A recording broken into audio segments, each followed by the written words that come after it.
Hello friends, hope you all are doing good. Friends, आज हम बात करने वाले हैं कि आपने अपनी लाइफ में बहुत बार टारगेट्स बनाए होंगे, गोल सेट किए होंगे, लेकिन आप उन्हें अचीव नहीं कर पाए। तो उसके पीछे क्या रीज़न रहता है, क्या प्रॉब्लम आती है कि आप अपने इतने इंपॉर्टेंट गोल्स को अचीव नहीं कर पाते।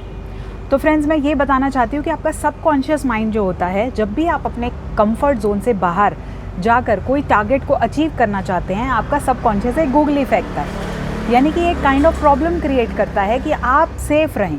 वो आपकी प्रोटेक्शन चाहता है कि आपके साथ कुछ गलत नहीं होना चाहिए।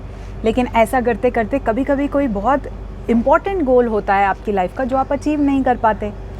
उन्हीं प्रॉब्लम्स के बारे में, उन्हीं ऑब्स्टेकल्स के बारे में जानते हुए आइए हम स्टार्ट करते हैं, जिसमें सबसे पहला ऑब्स्टेकल होता है व्याधि।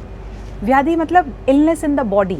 आपने कोई टारगेट अचीव करना था लेकिन आपकी बॉडी आपका साथ नहीं दे रही, आपको बहुत ज़्यादा हेडेक हो रहा है, बैक एक हो रही है, एक्सरसाइज करनी थी, लेग्स में पेन हो रही है। तो इस तरह से बॉडी क्रिएट करती है कोई भी हिंड्रेंस जिससे आप अपना टारगेट अचीव नहीं कर पाते। Second is the styana. Styana means illness in the mind, कि आपने एक टारगेट रखा था कि मुझे ये वाला कोर्स करना है, लेकिन आपका माइंड अब आपको परेशान कर रहा है कि वो पूरी इन्फॉर्मेशन लेने के लिए रेडी नहीं है। कि आपको एक्सरसाइज करनी है, आपका माइंड कह रहा है कि एक्सरसाइज करनी ज़रूरी ही नहीं है, कि आपकी बॉडी ऑलरेडी फिट है, आपको सुबह जल्दी उठने की ज़रूरत क्या है।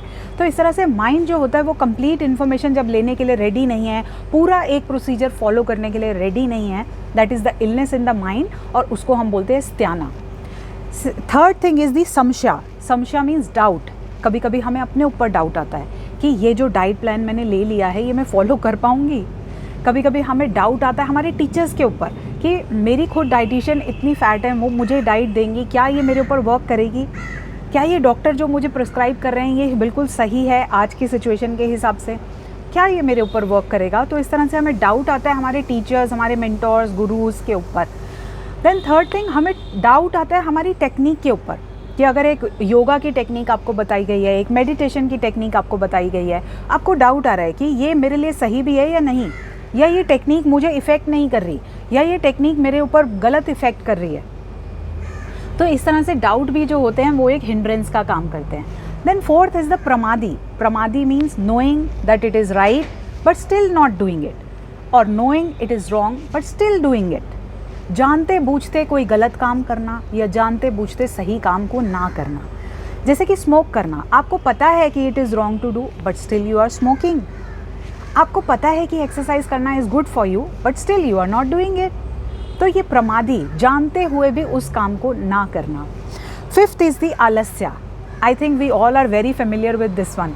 हम सबको बहुत आलस आता है, सुबह उठने में तो स्पेशली बहुत ज़्यादा आलस आता है।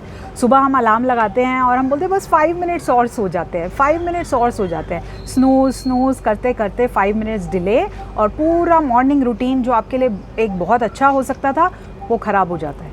जो आप प्रोग्रेस चाह रहे थे वो आपकी रह गई।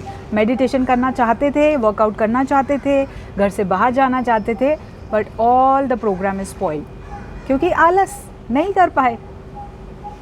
Then next is the avirati. Avirati means कि आपकी सेंसेस आपको कंट्रोल कर रही हैं, बजाय इसके कि आप अपनी सेंसेस को कंट्रोल करो। आप डिसाइड करो कि आपको क्या खाना है, कितनी एक्सरसाइज करनी है, कितनी मेडिटेशन करनी है, कौन सी पढ़ाई करनी है, कौन सी जॉब करनी है। उसके बजाय आपकी सेंसेस आपको कंट्रोल कर रही हैं। आपने मौसम अच्छा देखा, बारिश आ रही है, आपका मन करा चाय और पकोड़े खाने का, आपने चाय पकोड़े खा लिए, डाइट तो वहीं की वहीं रह गई। तो फ्रेंड्स, अगर एक्सरसाइज करनी थी, आज बारिश है, आज मैं एक्सरसाइज नहीं कर सकती, आज तो जिम बंद है, मैं एक्सरसाइज नहीं कर सकती, बाहर बहुत गर्मी है, आज तो साइकिलिंग भी नहीं हो सकती। तो कुछ ना कुछ, किसी ना किसी तरह के हमारे एनवायरनमेंट जो है हमारी सेंसेस को कंट्रोल करता है और हम अपने टारगेट से पीछे हट जाते हैं। तो ये होता है हमारा अविरति। नेक्स्ट इज़ द भ्रांति दर्शन, यानी कि हेल्यूसिनेशंस, यानी कि डे ड्रीमिंग, यानी कि रॉन्ग नॉलेज। हमें लगता है कि हमने अगर अपने फ़ोन में सारी इन्फॉर्मेशन कलेक्ट कर ली है, हमें डाइट की पूरी नॉलेज हो चुकी है, हमें एक्सरसाइज की पूरी नॉलेज हो चुकी है, लाइफस्टाइल में क्या चेंजेस करने हैं, यू वेरी वेल नो कि आपको क्या क्या बदलाव अपने अंदर लाने हैं। लेकिन ये सब जानने से ही कुछ नहीं होगा। हमें लगता है कि हमारे पास इन्फॉर्मेशन है तो हम बहुत हेल्दी हैं। नहीं, बट आपको एक्शन लेना पड़ेगा। You have to work for it. अगर आप कोई एक पढ़ाई करना चाहते हो, अगर आपने बुक्स इकट्ठी कर ली हैं तो इसका मतलब ये नहीं है कि आप उसमें मास्टरी कर चुके हो। आपको हार्ड वर्क करना पड़ेगा, रेगुलर एफर्ट्स करने पड़ेंगे।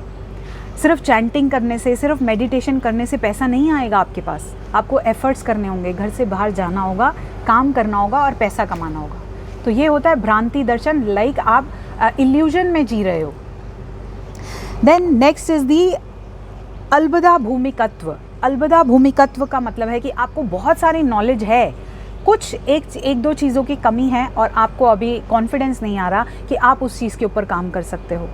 कुछ एक दो चीज़ों की कमी की वजह से आप पूरा कॉन्फिडेंस लूज़ कर देते हो और उस काम को आगे नहीं बढ़ा पा रहे हो। लाइक नॉन अटेनमेंट या फिर पूरी नॉलेज, कंप्लीट नॉलेज का ना होना अपने ऊपर डाउट क्रिएट करता है और एक हिंड्रेंस क्रिएट करता है। लाइक अगर आपको जैसे कि किसी भी अपने काम की पूरी तरह से नॉलेज है और आप उस काम को स्टार्ट नहीं कर पा रहे, तो that will be a hindrance. आपके अंदर वो कॉन्फिडेंस नहीं आ रहा, लैक ऑफ कॉन्फिडेंस होना कह सकते हैं कि this is also an obstacle. जबकि knowledge is complete and you can do wonderful, but still you are not having that confidence to go into that field, go into that work. Then last is the अनावस्थी।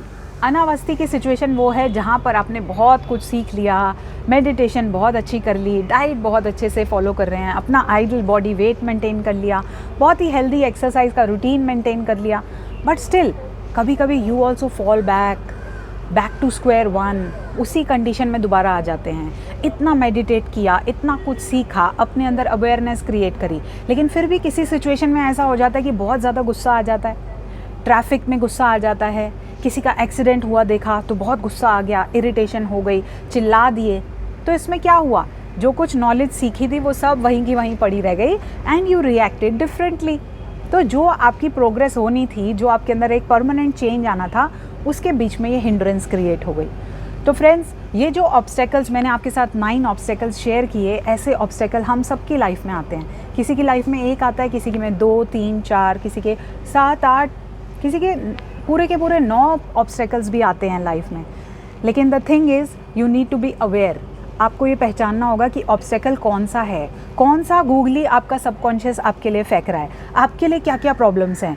उन obstacles की list बनाओ और धीरे धीरे उन्हें achieve करने की कोशिश करो। Awareness is the key and then you will be able to take the action. जब आप अपनी गलतियों को पकड़ पाओगे तभी आप उसकी रिस्पॉन्सिबिलिटी ले पाओगे और तभी उन्हें ओवरकम कर पाओगे। So friends, all the best. I hope this information will help you to overcome your goals, overcome all the obstacles and achieve your goals.